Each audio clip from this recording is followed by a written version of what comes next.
but it's going to be like so hard to ever push through a bill through the Senate to outlaw guns for public use, because the paranoid redneck or the Republican Confederate state, or even the Democrats, America's in a state of paranoia, and because there's so much opioids and so much drug use, and then there's distrust amongst communities, and it's a dangerous place. So I'm just thinking places like Chicago and California, where there's a lot of killing, gang violence. So would it be easy to remove guns? Probably not.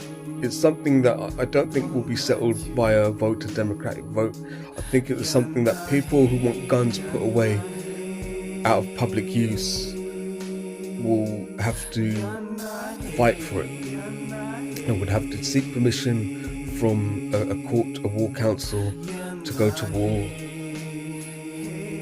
unlock the gun cabinet, take out the guns, go to battle against those who think they have the right to brandish all sorts of military weapons in regular day-to-day life, and take it off them, even if it means your life will be at risk. And then after the battle's over, to return to the barracks, lock up your guns, and then leave the barracks unarmed like every other civilian, and be equally vulnerable in regards to being attacked or mugged, and also being that extra bit safer that people won't have access to firearms to walk into schools and murder innocent children, and customers in supermarkets or in churches, and just to be that extra bit safer. But what I was going to say,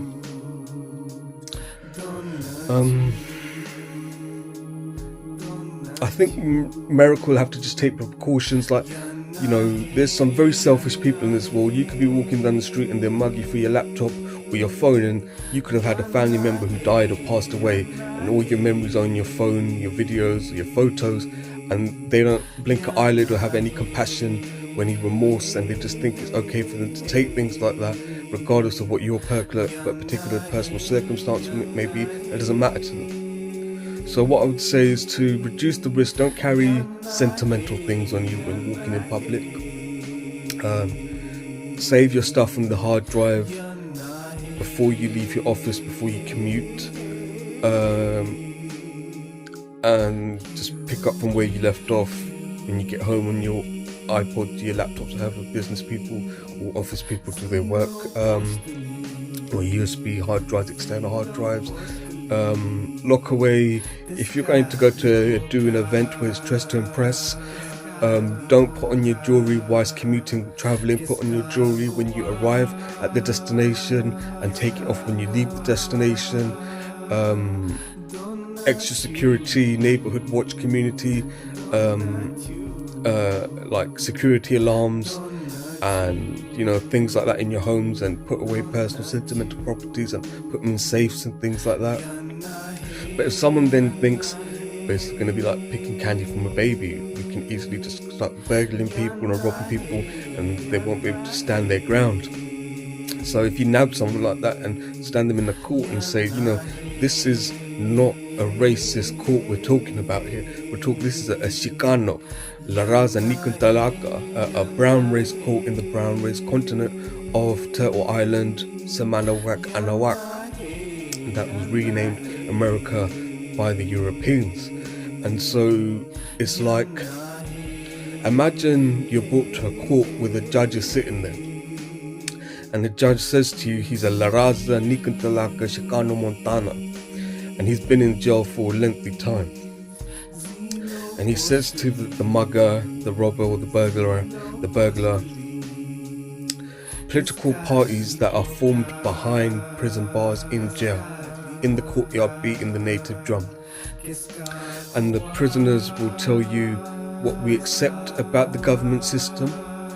We will tell you what we will never accept about the government system, and we will tell you what needs to change about the government system.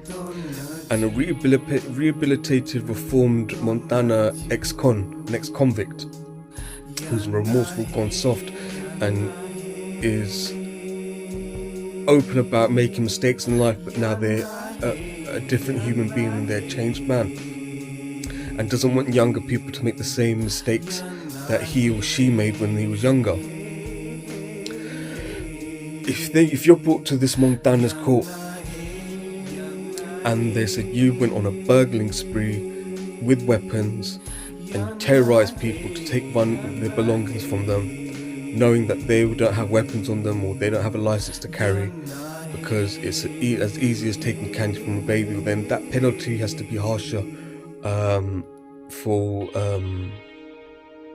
That penalty has to be harsher for people taking liberties and taking the piss and thinking it's an easy opportunity to hurt people. But there'll be people who think, I want weapons in my house, a gun in my house, and it's safe. But there's always cases where a kid's got hold of the gun and accidentally shot it and hurt their brother or sister or themselves or their parent.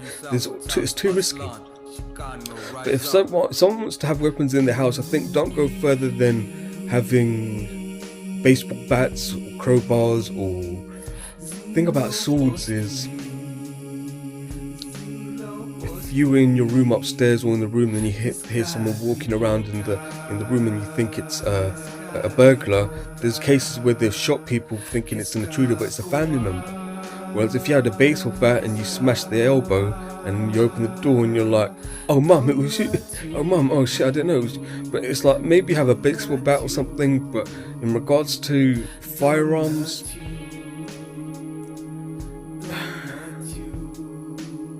I've never held a gun in my life.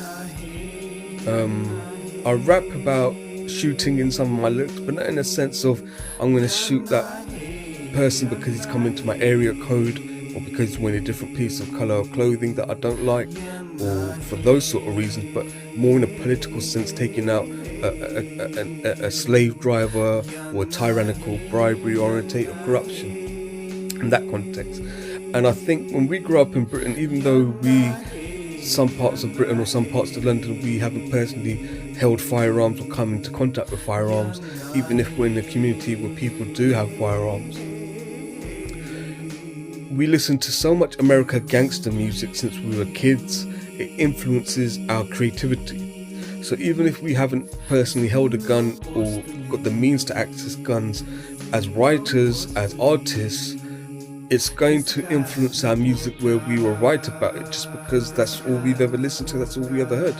So if you're going to rap about shooting in your lyrics, when you conduct the interview regarding the song and the interviewer asks you questions and tell me about this song, as long as you distance yourself from, like in real life, I might say shoot this, shoot that in my songs, but in real life, I think guns should be banned. I don't carry weapons on me. I don't carry any weapons. I used to carry metal bars or nunchucks on me or knives on me when I was younger, but I'm 37 years old now. I've gone soft. I might say things out of frustration in some of my blogs, like, I'll smash your face in or beat the shit out of them. But the reality is, a 14-year-old fat girl could beat the shit out of me because I'm physically quite weak. So it's just more trash talk than really posing a threat to anyone. But yeah, so that's where I stand on it. I think guns should be banned. So that's Guvluv84Arya of OSNST Limited. But in military sense, militaries will never put down their guns, that's just standard. But as long as it's not a kangaroo court that you're seeking permission to shoot from, and it's a respectable war council that you're seeking a resolution from to go into combat, then that's a different discussion. So that's Guvluv84Arya, Govinda Singh 1984 of OSNST Limited. Peace. And my deepest condolences to the La Raza, the Meek and Dalaka, even the Europeans who may have got killed in the recent shooting in Texas. But Aztlan, may the Lords, Mother Goddess, Father Lords, and the Great Spirit bring peace to the children and their family and loved ones. So that's Guvluv84Arya of OSNST. Peace.